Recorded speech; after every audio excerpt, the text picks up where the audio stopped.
ಧರ್ಮಸ್ಥಳದ ವಿಚಾರಕ್ಕೆ ಬಂದ್ರೆ ಅವನು ಯಾವನೇ ಆಗಿರ್ಲಿ ಏನೇ ಆಗಿರ್ಲಿ, ಕರ್ನಾಟಕ ಪರ ಸಂಘಟನೆಗಳ ಒಕ್ಕೂಟ, ಕರ್ನಾಟಕ ಪ್ರಜಾಶಕ್ತಿ ಸಮಿತಿ ಸುಮ್ಮನೆ ಬಿಡಲ್ಲ. ಯಾಕಂತಂದ್ರೆ ಏನ್ ಅನ್ಕೊಂಡಿದೀರಾ? ಧರ್ಮಸ್ಥಳದ ವಿಚಾರಕ್ಕೆ ಯಾಕ್ರಿ ಬರ್ತಾ ಇದ್ದೀರಾ ನೀವು? ಧರ್ಮಸ್ಥಳ ಮಂಜುನಾಥ ಸ್ವಾಮಿ, ಅಣ್ಣಪ್ಪ ಸ್ವಾಮಿ ನಾವು ನಂಬಿರೋ ದೈವ, ನಾವು ನಂಬಿರೋ ದೇವ್ರು. ಯಾಕೆ ನೀವು ಧರ್ಮಸ್ಥಳದ ಹೆಸರನ್ನ ಬಳಸ್ತಾ ಇದ್ದೀರಿ? ಧರ್ಮಸ್ಥಳದ ಹೆಸರನ್ನ ಯಾಕೆ ತಗೊಳ್ತಾ ಇದ್ದೀರಿ ಪದೇ ಪದೇ? ಹೌದು, ಏನು ಸೌಜನ್ಯ ಹೆಣ್ಮಗಳಿಗೆ ಅನ್ಯಾಯ ಆಗಿದೆ, ಏನ್ ಸೌಜನ್ಯ ಹೆಣ್ಮಗಳು ಒಂದು ಆಗಿರೋ ಅನ್ಯಾಯನ ನಿಜವಾಗ್ಲೂ ಅದು ಯಾರು ಪಾಪಿಗಳು ಮಾಡಿದಾರೋ ಅವ್ರಿಗೆ ನಿಜವಾಗ್ಲೂ ಕಡಾಖಂಡಿತವಾಗಿ ಅವ್ರಿಗೆ ಶಿಕ್ಷೆ ಆಗ್ಬೇಕು. ಇದನ್ನ ಖಂಡಿತ ಕರ್ನಾಟಕ ಪರ ಸಂಘಟನೆ ಒಕ್ಕೂಟ, ಕರ್ನಾಟಕ ಪ್ರಜಾಶಕ್ತಿ ಸಮಿತಿ ಖಂಡಿತವಾಗಿಯೂ ಆಗ್ರಹಿಸುತ್ತೆ.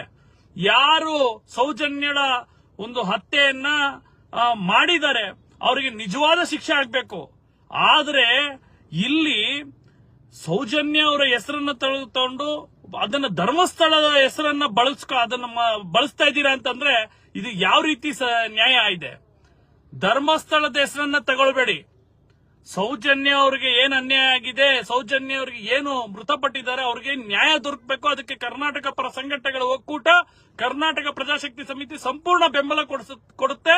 ಸಂಪೂರ್ಣವಾಗಿ ಅದ್ಯಾರು ಅದನ್ನ ಅನ್ಯಾಯ ಮಾಡಿದ್ದಾರೆ, ಯಾರು ಹತ್ಯೆಯನ್ನ ಮಾಡಿದ್ದಾರೆ, ಯಾರು ಸಾಯಿಸಿದ್ದಾರೆ, ಆ ಪಾಪಿಗಳಿಗೆ ನಿಜವಾದ ಶಿಕ್ಷೆ ಆಗ್ಬೇಕು, ಒಪ್ಕೊಳ್ಳೋಣ. ಆದ್ರೆ ಪದೇ ಪದೇ ನೋಡ್ತಾ ಇದ್ದೀನಿ ಸೋಷಿಯಲ್ ಮೀಡಿಯಾಗಳಲ್ಲಿ ಧರ್ಮಸ್ಥಳದ ಹೆಸರನ್ನ ತಗೊಳ್ತಾ ಇದ್ದೀರಿ. ನಿಮಗೆ ನಾಚಿಕೆ, ಮಾನ, ಮರ್ಯಾದೆ ಏನಿಲ್ವಾ? ನಾವು ನಂಬಿರುವಂತ ಮಂಜುನಾಥ ಸ್ವಾಮಿ, ನಾವು ನಂಬಿರುವಂತ ಅಣ್ಣಪ್ಪ ಸ್ವಾಮಿ, ಆ ಧರ್ಮಸ್ಥಳದ ಶ್ರೇಷ್ಠ ಸ್ಥಳದ ಬಗ್ಗೆ, ಧರ್ಮಸ್ಥಳದ ಬಗ್ಗೆ ಹೆಸರು ತಗೊಳ್ತೀರಲ್ಲ, ನೀವು ಹೊಟ್ಟೆಗೆ ಅನ್ನ ತಿಂತೀರಾ ಅಥವಾ ಸಗಣಿ ತಿಂತೀರಾ? ಇದೇ ಹುಷಾರ್. ಕೊನೆ ಯಾವನಾದ್ರೂ ಆಗ್ಲಿ ಧರ್ಮಸ್ಥಳದ ವಿಚಾರ ಏನು